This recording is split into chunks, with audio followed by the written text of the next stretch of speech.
Good morning, everybody. Welcome back. Week 4 of our summer session. We're Tuesday, Wednesday, Thursday, so our beginning of the week is Tuesday. Here we are. I'm going to use your pages today. Really looking forward to the time when we can do this all together, but until then, here we are working together while we're apart. Start with schedule and calendar. I'm using your pages today to go through my little example, but remember, schedule and calendar could be way more than just these words. Look at your own personal calendar. What kind of things are you doing today? Are there certain jobs that have to be done today? Are there errands that have to be run today? Are there special occasions? Is there a birthday or something you're celebrating or marking in some way? Is there an appointment? Those things you can go through when you do your schedule and calendar time.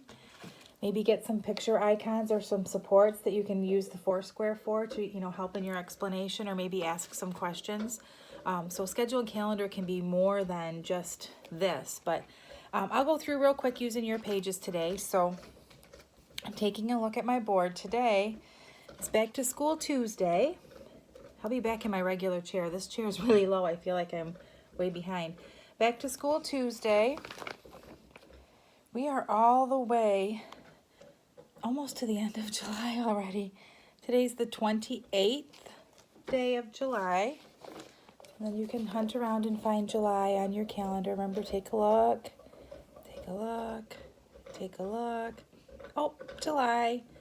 End of July. Good time always talk about the weather. What kind of weather are we going to have today? Or what kind of weather do you like or not like? I always like to have the like and dislike out too. Like, do you like it when it's hot like this? Do you like it when we have a little bit of a storm? What kind of weather do you like? Those are good things that you could talk about today. After we finish here with schedule and calendar, I'm going to do a little work in our chapter book, so I'll read to you today for a minute. And then we're going to get started in our unit. Our unit this week, I'm going to spread these pictures out. Our unit this week is on camping. Now, not everybody can just jump in the car, the truck, the van, the bus, whatever, and go camping, but you can do some camping right at home. Camping doesn't necessarily mean you have to go to a camp. Sorry, my printer's broken and it keeps cutting my words off the top of my pages. So camping doesn't mean you necessarily have to go someplace. It doesn't necessarily even mean that you have to be in a tent or a camper. You can camp right at home. You can build a fire in your yard with some help. You can go for a walk. You can get the sleeping bags out and make a camp right in your house. You can maybe sit in a special camp chair. You could make some s'mores. You could get the flashlights out and turn the lights off. All of those things are fun things. These are your vocabulary words for the week. Get your Foursquare out and put these things on there and have kids do a little fun stuff with camping words this week. So that's what our unit is about. Your lesson on the unit today, the slide that I built, not a whole lot of work in that, but work can be things that you add to it. I did put a little slide in there that talks about some of the fine motor, gross motor things that you can do and talk about camping.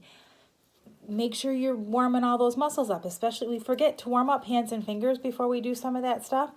Warm up your hands and fingers, your arms and legs. You could take a hike. You could build some of these things. In the slide today, I have little video examples of making a tent fort in the house, cooking some, we call them hobo packets or hobo dinners here, wrapping things like meat and veggies and a little bit of butter and some seasoning in a foil pack and, letting the fire kind of die down and then adding those things to your fire, making your dinner outside. You can do the same thing inside in the stove. Wrap everything in tin foil and put it in the oven. That works too. There's a video about making s'mores inside. And then there's some campfire stories. Like it was just a little listen to something cute campfire-y. So I hope you enjoy camping unit this week. You also have a speech and language video from Miss Ellen today where she talks about, the camping words. Georgia Grace, go lightly, sister. She's chewing on a bone. I don't know whether you can hear it. It's so loud right here.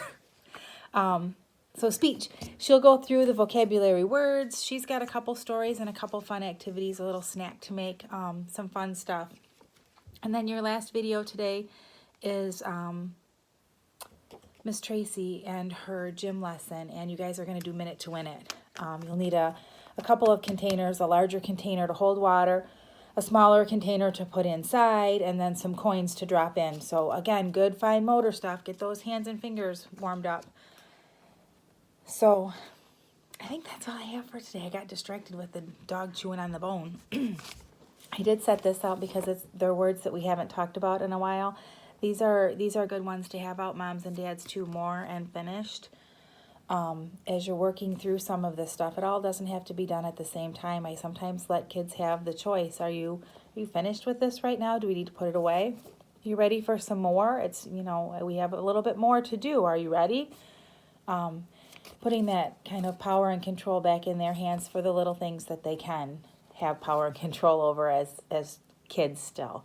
So maybe let's kind of focus on more and finished a little bit today and give them those options along with our, working on our vocabulary.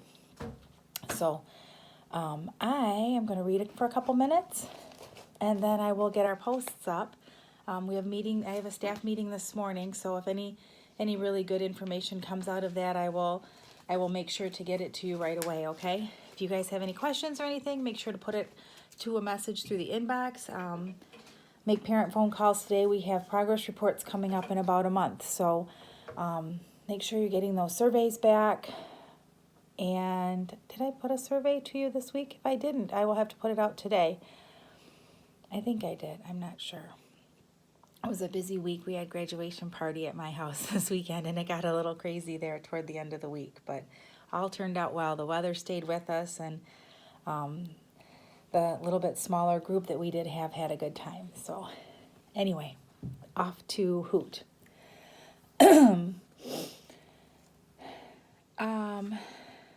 I think when we left off, I'm just kind of looking back, Roy was getting back on the bus. Remember, he had kind of gotten permission. His mom had worked on that and gotten permission for him to go back on the bus. A little sip of coffee, keep me going. Leroy Brannett, the bald man who called himself Curly, was under too much pressure. Oh, Curly's back. Find Curly's picture in your cards today. His eyelids twitched from lack of sleep, and all day long he perspired like an Arkansas hog. Supervising a construction job was a large responsibility, and every morning brought new obstacles and headaches. Thanks to the mystery intruders, the Pancake House project already was 2 weeks behind schedule. Delays cost money, and the big shots at the Mother Paula's Corporation weren't happy. Curly expected to be fired if anything else went wrong. He'd been told as much by a top-level executive of Mother Paula's. The man's job title was Vice President for Corporate Relations, and his name was Chuck Muckle, which Curly thought would be more suitable for a circus clown. Chuck Muckle wasn't a very jolly fellow, though, especially after seeing the newspaper article about the police car being spray-painted on Mother Paula's property. Among Chuck Muckle's responsibilities was to keep Mother Pearl's valuable brand name out of the media unless the company was opening a new franchise or introducing a new menu item. In all of his years of supervising construction, Curly had never gotten a call like that, like the one he received from Chuck Muckle after the newspaper story appeared. He'd never before been chewed out for 15 minutes nonstop by a company vice president. "Hey, it ain't my fault," Curly had finally interjected. "I ain't the one fell asleep on the job. It was the cop." Chuck Muckle instructed him to quit whining and take it like a man. "You're the foreman, aren't you, Mr. Brannett?" "Yeah, but, well, you're going to be an unemployed foreman if anything like this happens again. Mother Paula's is a publicly traded company with a global reputation to protect. This is not the sort of attention that's beneficial to our image. Do you understand?" "I do," said Curly, though he hadn't. Serious pancake eaters wouldn't care what happened to the police car or even about the gators and the portable potties. By the time the restaurant opened, all that weird stuff would be forgotten. However, Chuck Muckle had been in no mood for a reasonable discussion. "Listen closely, Mr. Brannett. This nonsense is going to stop. As soon as we hang up, you're going to go out and rent the biggest, most bloodthirsty attack dogs you can find." Whoa. Rottweilers are the best, but Dobermans will do. Yes, sir. Is the site even cleared yet? It's raining, Curly said. It's supposed to keep on raining all week. He figured Chuck Muckle would find a way to blame him for the weather, too. Unbelievable, the vice president grumbled. No more delays, do you hear me? No more delays. The plan was to get the site cleared before bringing in the VIPs and the media for the official gala groundbreaking ceremony. The highlight was going to be a special appearance by the woman who portrayed Mother Paula in the advertisements and TV spots. Her name was Kimberly Lou Dixon, a runner-up in the Miss America contest in either 1987 or 88. Afterwards, she became an actress, though Curly couldn't recall seeing her anywhere except in the Pancake House commercials. They dressed her up in a calico apron, a gray wig, and granny glasses to make her look like an old lady. Let me explain why you'll be out of a job if this project gets stalled again, Chuck Muckle said to Curly. Miss Dixon's window of availability is extremely limited. She's due to start filming a major motion picture in just a couple weeks. No kiddin'. What's it called? Curly and his wife were avid movie fans. Mutant Invaders from Jupiter 7, said Chuck Muckle. The problem is, Mr. Brannett, if the groundbreaking gets postponed, Miss Kimberly Lou Dixon won't be able to attend. She'll be on her way to Las Cruces, New Mexico, preparing for her role as Queen of the Mutant Grasshoppers. Wow, thought Curly, she's playing the Queen? Without Miss Dixon's presence, we will no longer have a blockbuster event, publicity-wise.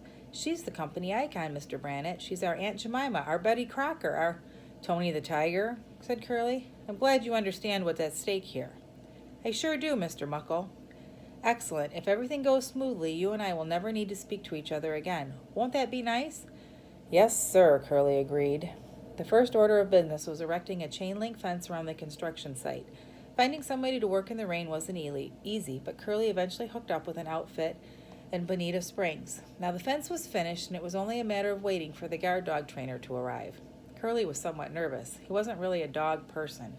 In fact, he and his wife had never owned a pet, unless you counted the stray cat that occasionally slept under the back porch. The cat didn't even have a name, which was fine with Curly. He had enough to worry about with the humans in his life. At 4:30, a red truck with a camper top drove onto the trailer. Curly pulled a yellow poncho over his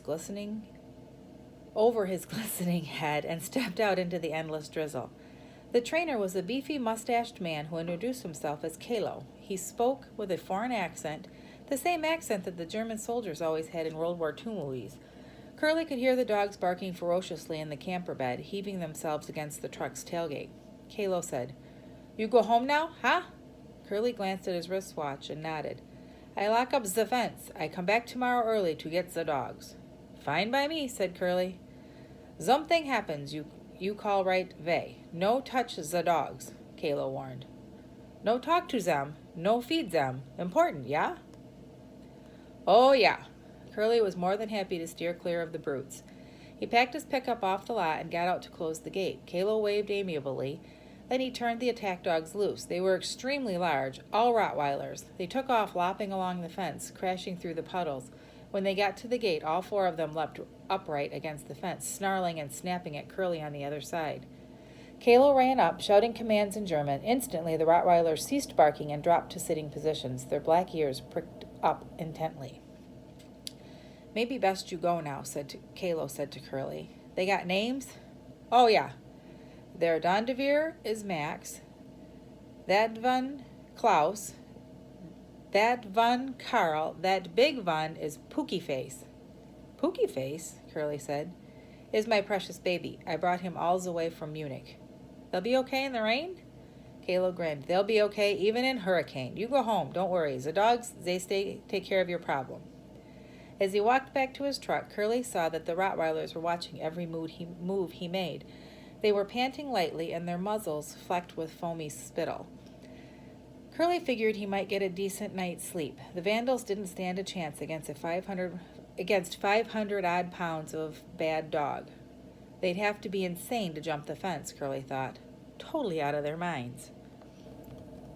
Wondering might happen. Got a little pause in the action here, so this is where we'll stop. Your WH questions are for today, what did Curly get to help protect the site? What did he get? And who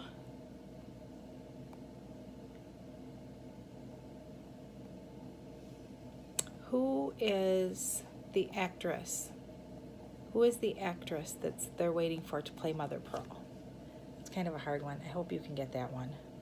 Who is the actress, and what did Curly get to protect the site? I'm going to show you my bad dog because she's laying right here. There she is.